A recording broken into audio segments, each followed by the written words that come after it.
الحمدللہ وکفا وسلام علی عبادہ الذین اصطفى اما بعد فاعوذ باللہ من الشیطان الرجیم بسم اللہ الرحمن الرحیم یا ایہا الذین آمنوا کتب علیکم الصیام کما کتب علی الذین من قبلکم لعلکم تتقون وقال النبي صلى الله عليه وسلم إذا دخل رمضان فتحت أبواب الجنة وغلقت أبواب جهنم وسلسلت الشياطين صدق الله العظيم وصدق رسوله النبي الكريم۔ اللہ تعالیٰ قرآن حکیم میں روزوں کی فرضیت کا حکم نازل فرما رہے ہیں۔ اچھا، کسی اور فرض کے بارے میں یا کسی اور نیکی کے بارے میں جب اللہ تبارک و تعالیٰ کو حکم نازل فرماتے ہیں تو اللہ تبارک و تعالیٰ پچھلی قوم کا یہ ذکر نہیں فرماتے کہ میں نے تم سے پہلے بھی لوگوں کو یہ کام کیا تھا، لیکن یہاں روزوں کی فرضیت کے موقع پہ اللہ فرماتے ہیں کما کتب علی الذین من قبلکم، میں نے تم سے پہلے لوگوں پر بھی یہ فرض کیا تھا۔ معنی یہ ہوئے کہ جیسے ایک شفیق باپ اپنے کسی بیٹے کو کوئی بھاری کام دے تو بیٹا اس کا سوالیہ نظروں سے دیکھتا ہے کہ یہ اتنا مشکل کام مجھ سے کروا رہے ہیں، تو باپ اس کی حوصلہ افزائی کے لیے یہ کہے کہ بیٹا تمہارے فلاں بھائی نے بھی یا بڑے بھائی نے یا چھوٹے بھائی نے بھی یہ کام کر لیا، تم بھی کر لو گے۔ جیسے عمومی طور پہ ہم لوگ بھی گھروں میں اپنے کہتے ہیں کسی کو یہ کام دیتے ہوئے کہ تمہارے فلاں بہن بھائی نے بھی یہ کام کیا تھا، تو مقصد یہ ہے کہ یہ تھپکی اللہ تبارک و تعالیٰ کی طرف سے کہ تم گھبراؤ نہیں، تم سے پہلے بھی لوگوں کو میں نے یہ کام دیا تھا، انہوں نے کر لیا، وہاں سے کوئی یہ شکایت نہیں آئی، کوئی کمپلینٹ نہیں آئی کہ ہم بھوکا پیاسا رہنے کی وجہ سے یا اس کام کو کرنے کی وجہ سے ہم پہ موت واقع ہوئی، ایسا کچھ نہیں ہوا، تو تم بھی کر لو گے۔ تو اور یہ ہم تم سے کیوں کروا رہے ہیں؟ اب اللہ تبارک و تعالیٰ آگے فرماتے ہیں لعلکم تتقون، تاکہ تم تقوی اختیار کرو، تقوی والے یعنی متقی بن جاؤ، اور متقی کا مطلب ہے کہ اللہ تبارک و تعالیٰ کا ڈر پیدا ہو جائے دل میں۔ طبعیات مرغوبہ غیر شرعیہ، ان چیزوں سے بچنا، یعنی ہر وہ چیز جو طبیعت کو مرغوب ہو لیکن جو طبیعت کو اچھی لگے لیکن وہ شریعت اس کی اجازت نہ دیتی ہو، بس اس سے بچنے کا نام تقویٰ ہے۔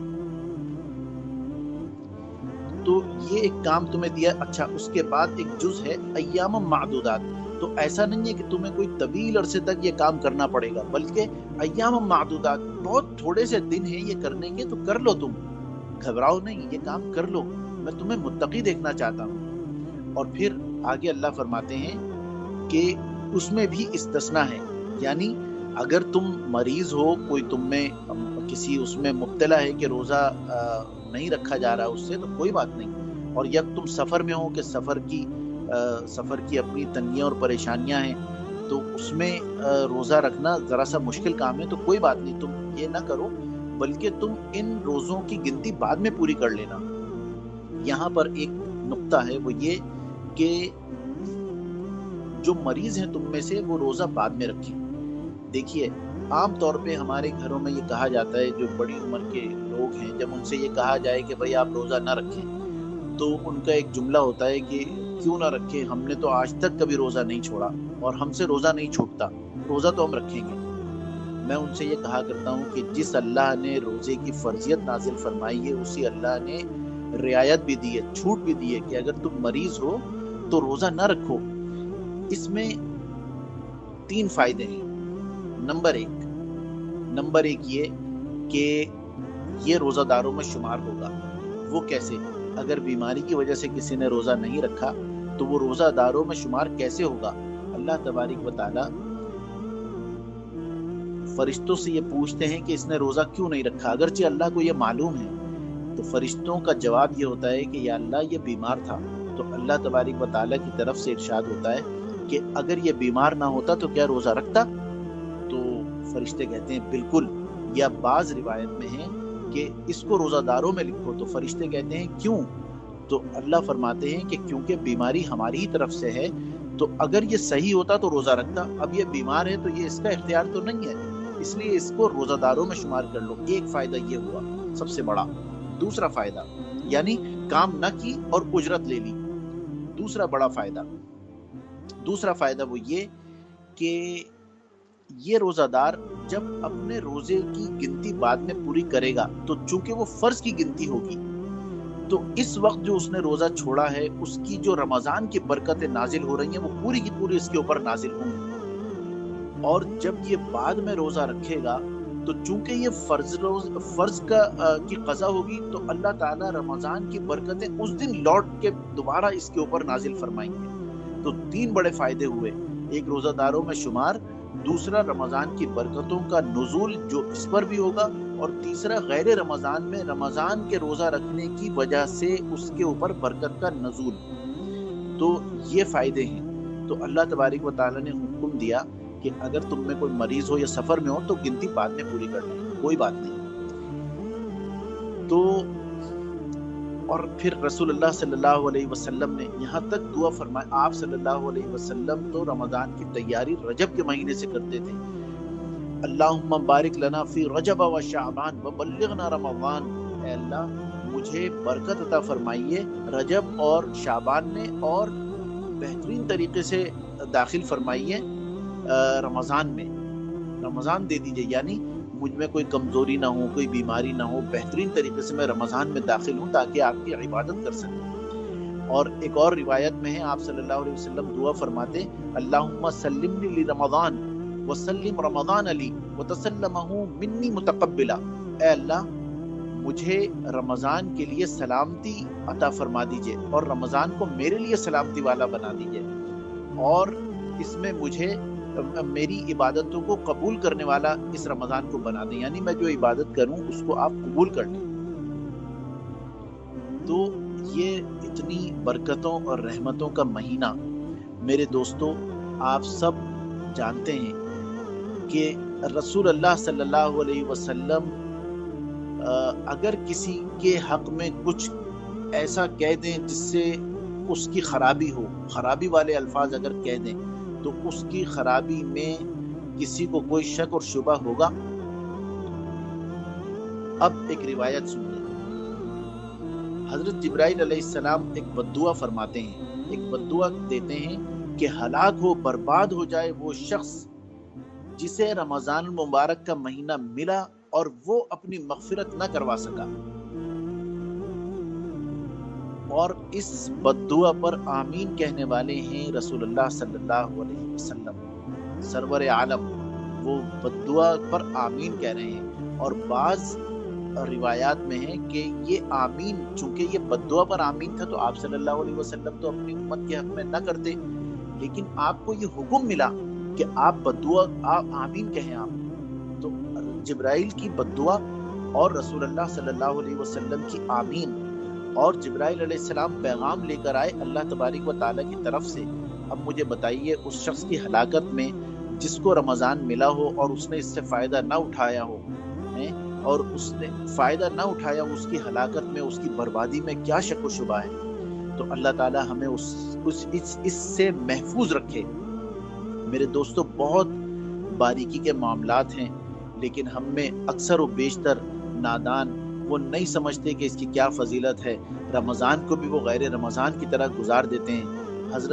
حضرت مجدد الفسانی رحمۃ اللہ علیہ بڑے آدمی تھے، انہوں نے اپنی کتاب میں لکھا ہے کہ رمضان کا مہینہ غیر رمضان یعنی 11 مہینے رمضان کے مہینے کے مقابلے میں اتنی بھی نسبت نہیں رکھتے جتنا سمندر سے پانی کا قطرہ نکالا ہوا سمندر کے ساتھ نسبت رکھتا ہے۔ اس قطرے کو پھر بھی یہ نسبت ہوگی کہ یہ سمندر سے نکالا ہے، لیکن جو 11 مہینے انہیں رمضان کے مقابلے میں اتنی بھی نسبت نہیں ہے، یعنی اتنی اللہ کی اس مہینے میں برکتیں ہوتی ہیں کہ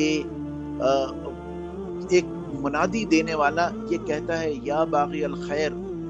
یہ پوری حدیث اس طرح ہے، عن ابی ہریرہ رضی اللہ تعالی عنہ قال قال رسول اللہ صلی اللہ علیہ وسلم اذا كان اول ليلة من شهر رمضان صفدت الشياطين ومرضت الجن وغلقت ابواب النار فلم يفتحوا منها باب وفتحت ابواب الجنة فلم يغلق منها باب وينادي وہ منادی دینے والا یہ کہتا ہے، وہ ینادی منادین، منادی دیتا رہتا ہے، پکارتا رہتا ہے، یا باغی الخیر، وہ خیر کے طلب کرنے والے، اقبل، قریب آ جا، میرے پاس آ جا. یعنی اللہ کی طرف سے منادی یہ پکاری جا رہی ہے کہ اللہ کے پاس آ جاؤ، جو تو میرا تو سب میرا.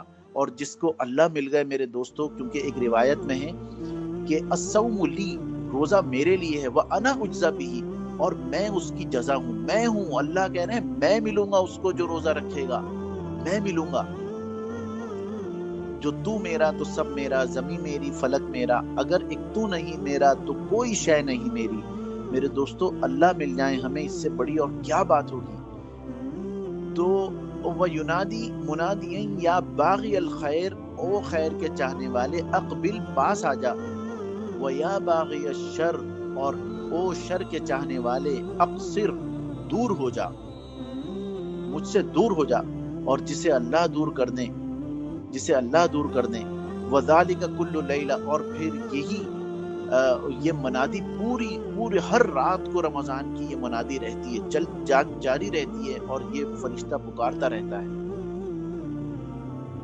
اس کو رمضان کی ساعتوں کو. یہ گویا کہ دوسرے الفاظ میں یوں کہا کرتا ہوں کہ اللہ تبارک و تعالیٰ نے رحمت حق بہا نمی جوید، اللہ تبارک و تعالیٰ نے ایک موقع ہمیں دیا، ایک بہانہ دیا ہے کہ چلو ابھی تک اگر تم اپنا کام نہیں بنا سکے تو اب یہ مہینہ لے لو، کام بناؤ اپنا بس ابھی تک. اور میں کیونکہ ایک روایت میں ہے آپ صلی اللہ علیہ وسلم نے فرمایا کہ من صام رمضان ایمانا و احتسابا غفر له ما تقدم من ذنبی، جس نے ایمان اور احتساب کے ساتھ روزہ رکھا اس کے تمام پچھلے گناہوں کو اللہ معاف کر دیتے ہیں. کتنا بڑا اعزاز ہے جس نے ایمان و احتساب کے ساتھ. اچھا اب ایک بات مجھے بتائیے کہ کوئی ایسا ہے دنیا میں جو یہ کہے کام نہ کرو اور اجرت لے لو اور پیسے لے لو، تنخواہ پوری ملے گی، کام نہیں کرو؟ تو کوئی ایسا نہیں ہے. اگر کوئی یہ کہے کہ بھائی میں نے آپ کو نوکری پہ رکھ لیا ہے، آپ کی کام آپ کا یہ ہے کہ آپ کچھ نہیں کریں گے، آپ بیٹھ جائیں گے سکون کے ساتھ بس، اور میں آپ کو اجرت پوری دوں گا، ایسا ہے کوئی؟ لیکن اللہ تبارک و تعالیٰ فرماتے ہیں کہ کام نہ کرو اور اجرت پوری لے لو. وہ کام کیا ہے کہ گناہ نہ کرو. بس جیسے جھوٹ بولنا ہے، زبان کو بند رکھ لو، جھوٹ نہ بولو. غیبت کرنی ہے، تالے لگا لو اپنے ہونٹوں پر، غیبت نہ کرو، کام نہ کرو، بس اجرت مل جائے گی. تو یہ اس میں داخل ہے، من صام رمضان ایمانا و احتسابا غفر له ما تقدم من ذنبی. اچھا اب ہم جیسے روزے رکھتے ہیں وہ ہمیں معلوم ہے، کم سے کم میں اپنی ذات کے متعلق اگر یہ بات کہوں کہ مجھے معلوم ہے کس طرح کا ہمارا روزہ ہوتا ہے. نہ کوئی ڈھنگ ہے، نہ کوئی طور طریقہ ہے، بس وہی سب جو 11 مہینے جس طرح دن گزرتے تھے ایسے یہ دن بھی گزر رہے ہیں رمضان کے. تو میرے دوستو، اور جنہیں یہ میسر ہے کہ وہ کچھ اس میں اللہ اللہ کر لیتے ہیں، کچھ اس سے اللہ سے اپنا تعلق مضبوط کر لیتے ہیں اس مہینے میں، وہ مبارکباد کے مستحق ہیں. تو اگر کوئی ایسا نہ کر سکا، بالفرض کوئی اچھا روزہ نہ رکھ سکا، تو کوئی بات نہیں. اب اگلی روایت، اگلی بات دیکھیے، یعنی کہیں سے ہمیں کوئی مایوسی کی کوئی صورت نہیں ہے کہ ہم مایوس ہو جائیں. من صام رمضان ایمانا و احتسابا غفر له ما تقدم من ذنبی، یہ بات الگ ہو گئی. روزہ تو ایسا رکھا نہیں. اب کیا ہے؟ من قام رمضان ایمانا و احتسابا غفر له ما تقدم من ذنبی. من قام، جو کھڑا ہو گیا اللہ کے لیے رات کو، جس نے قیام کر لیا، یعنی جیسے تراویح ہیں اور 2-4 رکعت کچھ نوافل پڑھ لی، بس اس کے بھی تمام پچھلے گناہ معاف ہو جائیں گے. یہ گناہوں کو معاف کرنے کے بہانے ہیں میرے دوستوں جو ہمیں ملے ہوئے ہیں. اگر اب بھی ہم فائدہ نہ اٹھائیں تو ہم سے بڑا کوئی بد نصیب نہیں. اور چلو کسی نے رات کو بھی عبادت نہیں کی، کوئی ایسا بھی نہیں ہے کہ وہ رات کو عبادت کی ہو، اس نے دن کو اچھا روزہ رکھا ہو، تو بھی اس کے لیے گنجائش نہیں ہے کوئی کہ وہ مایوس ہو.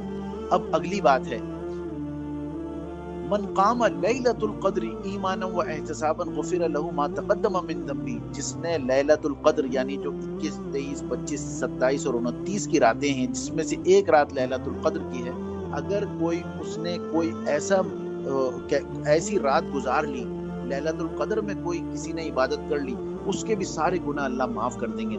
تو بتائیے کہیں گنجائش رہی کوئی؟ اور رات کی تعریف میں کرتا ہوں کہ ضروری نہیں ہے کہ پوری رات قرآن پڑھتے رہیں، پوری رات کھڑے رہیں، کچھ نہیں. جب رات ہو جائے یعنی مغرب کے 20-25 منٹ کے بعد جب آسمان پورا کالا ہو جائے، اس وقت سے لے کے عشاء تک کچھ اللہ اللہ کر لیں، کچھ مناجات کر لیں، استغفار کر لیں، لا الہ الا اللہ، اور تھوڑا سا کچھ قرآن کی تلاوت کر لیں، عشاء کی نماز پڑھیں، سکون کے ساتھ سو جائیں، تراویح وغیرہ پڑھ کے اطمینان سے، بس یہ رات کی عبادت شامل ہو گئی. اس مہینے کے آنے پر آپ صلی اللہ علیہ وسلم نے صحابہ اکرام کو جمع فرمایا، اور حضرت سلمان فارسی رضی اللہ تعالیٰ عنہ سے بہت کم آپ نے روایت سنی ہوگی کہ ان سے مروی ہے. یہ روایت طویل روایت حضرت سلمان فارسی سے ہے. ان سلمان فارسی قال خطبنا رسول اللہ صلی اللہ علیہ وسلم آخری من یوم شعبان. آخر شعبان کا جب آخری دن تھے، ان میں حضرت سلمان فارسی نے فرماتے ہیں کہ ہمیں خطبنا، ہمیں جمع کیا رسول اللہ صلی اللہ علیہ وسلم نے، ہم سے خطاب فرمایا، اور پھر کہا فقال، پھر فرمایا یا ایھا الناس، اے لوگو، قد اظلکم شہر عظیم، تم پر ایک بہت بڑا عظمت والا مہینہ سایہ فگن ہونے والا ہے. شہر مبارک، یہ بڑی برکت والا مہینہ ہے. شہر فیہ لیلۃ خیر من الف شہر، اس میں ایک رات ہے جو 1000 مہینوں سے بہتر ہے. جعل اللہ صیامہ فریضۃ وقیام اللیلۃ تطوعا، اس میں دن کو روزہ رکھو اور رات کو عبادت کرو، یعنی رات کو کچھ دیر کھڑے ہوا کرو. وَهُوَ شَهْرُ الصَّبْرُ وَالصَّبْرُ ثَوَابُ الْجَنَّةِ، اور یہ صبر کا مہینہ ہے. صبر کے معنی ہیں کہ کوئی طبیعت کے خلاف بات واقع ہو، اس پر اللہ کے حکم کے مطابق رک جانا، اس پر ٹھہر جانا، اس کو اللہ کی رضا سے تسلیم کر لینا، یہ ہے صبر. بس تو اور یہ کیا ہے؟ وَهُوَ شَهْرُ الصَّبْرِ، اور یہ صبر کا مہینہ ہے. وَالصَّبْرُ ثَوَابُ الْجَنَّةِ، اور صبر کا جو ثواب ہے وہ اس کے سوا کچھ نہیں کہ اسے جنت دے دی جائے.